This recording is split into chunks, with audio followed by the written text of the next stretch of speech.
It's Jazzbo again here at upjazzbo.com, and the next thing that we're going to be doing is I'm going to be showing you how to make another variation of the 3 loop twist dog.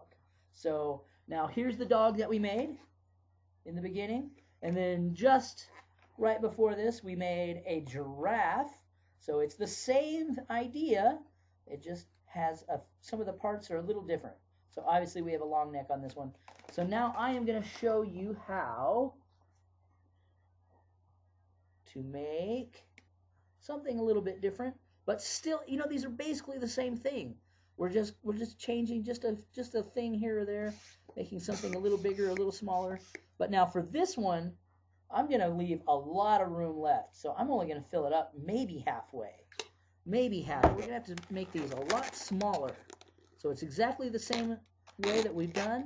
We're just going to fold it down, squeeze it right there, and twist it around. Okay, so it's a good bit smaller than what we've been doing. You might want to squeeze it, give it a squeeze, kind of puts that pressure on down the balloon. So give it a squeeze. The exact same thing again. And remember, the tail is always pointing down, so it's pretty helpful that way. So now I'm going to fold that down, twist. Okay, so there we go. Maybe give it another squeeze. Just kind of gets that pressure going down. Helps us out quite a bit. Makes the balloon a lot easier to work with.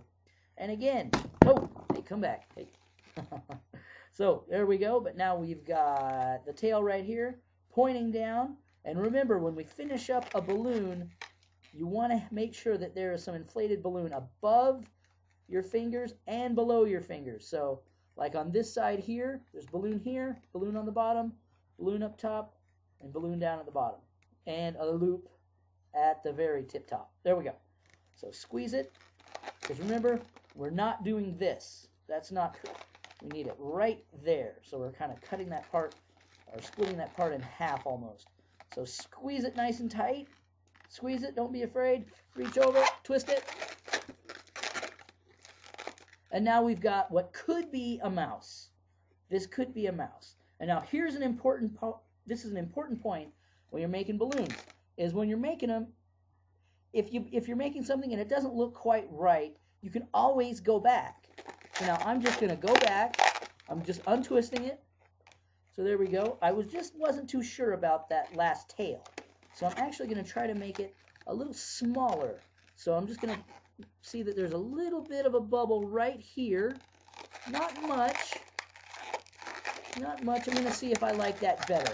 And actually, I think I like that a little bit better. Before, I kind of thought this the bubble tail was up a little too far, I thought. So if you don't like, you know, if the head's turning out too small or too big, or, you know, sometimes when you're starting out, it's hard to tell how big to make things. So some people have a tendency to start making things a little too big, and then when they get here to the end, then there's not really a lot to work with, and they might end up with something that looks like this. And you've done it correctly. You twisted everything just the right way, but you just kind of have to get an idea of how big to make the bubbles. And so once again, if you make a mistake, just untwist the same balloon, go back, see what you can do. You can use the same balloon to practice a couple of times. You know, just get a little bit of a tail right there. Oh, see, it kind of bubbled out on me. So you can do something like that. And I don't know, I'm happier with this tail like this. So if you're not happy with how something's turning out, just untwist it and go back. Try it again.